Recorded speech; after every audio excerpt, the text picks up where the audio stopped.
How Jesus became Judas? Good day, ladies and gentlemen. Welcome to my channel. Today I want to share to you how Jesus became Judas. But for the sake of some friends who know little about Jesus, Jesus was a Jew by race, son of Joseph and Mary. He was born from virgin Jewish lady, Mary, and conceived by the Holy Spirit according to the Holy Bible. He grew up under the guidance of his foster father Joseph and his loving mother Mary.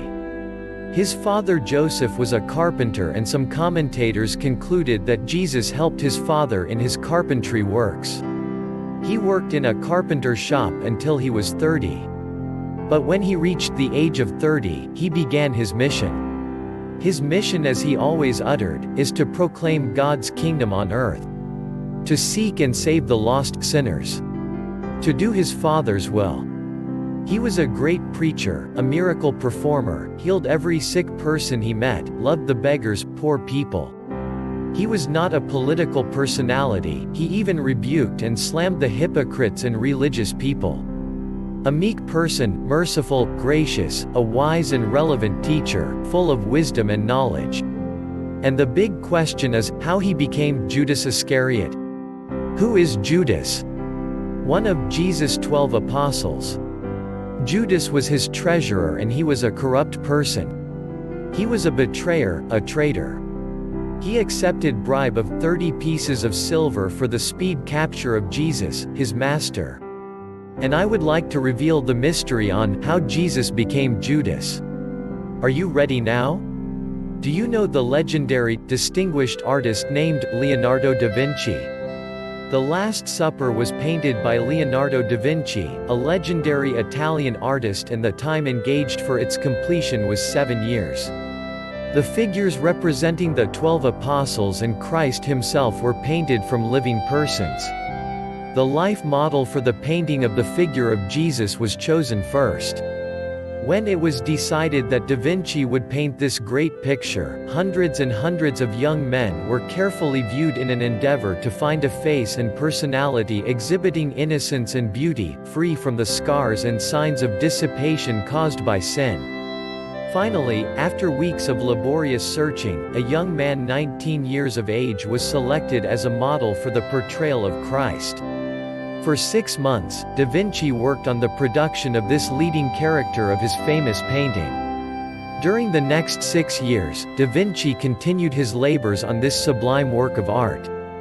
One by one fitting persons were chosen to represent each of the 11 apostles, space being left for the painting of the figure representing Judas Iscariot as the final task of this masterpiece. This was the apostle, you remember, who betrayed his Lord for 30 pieces of silver. For weeks, da Vinci searched for a man with a hard, callous face, with a countenance marked by scars of avarice, deceit, hypocrisy and crime, a face that would delineate a character who would betray his best friend. After many discouraging experiences in searching for the type of person required to represent Judas, word came to da Vinci that a man whose appearance fully met his requirements had been found in a dungeon in Rome, sentenced to die for a life of crime and murder. Da Vinci made the trip to Rome at once, and this man was brought out from his imprisonment in the dungeon and led out into the light of the sun. There da Vinci saw before him a dark, swarthy man, his long, shaggy and unkempt hair sprawled over his face, which betrayed a character of viciousness and complete ruin. At last, the famous painter had found the person he wanted to represent the character of Judas in his painting. By special permission from the king, the prisoner was carried to Milan, where the picture was being painted, and for months he sat before da Vinci at appointed hours each day. As the gifted artist diligently continued his task of transmitting to his painting this base character in the picture representing the traitor and betrayer of our Savior. As he finished his last stroke, he turned to the guards and said, "I have finished.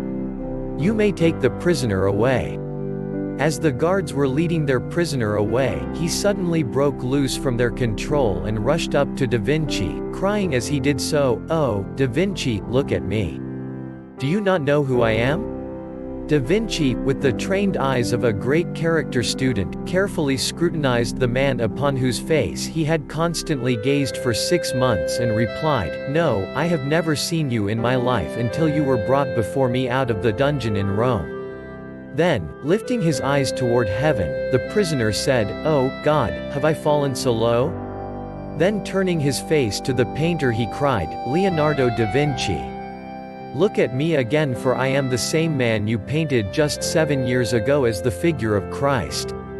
Here was a young man whose character was so pure, unspoiled by the sins of the world, that he presented a countenance of innocence and beauty fit to be used for the painting of a representation of Christ. But within 7 years, following the thoughts of sin and a life of crime, he was changed into a perfect picture of the most traitorous character ever known in the history of the world. How Jesus became Judas. He was once had the image of Jesus, but when he followed the thought of sin and a life of crime, he turned to be Judas, a face of a traitor and deceiver. Hope we learned some lessons on this blog. Thank you for watching. Consider like, comments, share, and subscribe. God bless you all.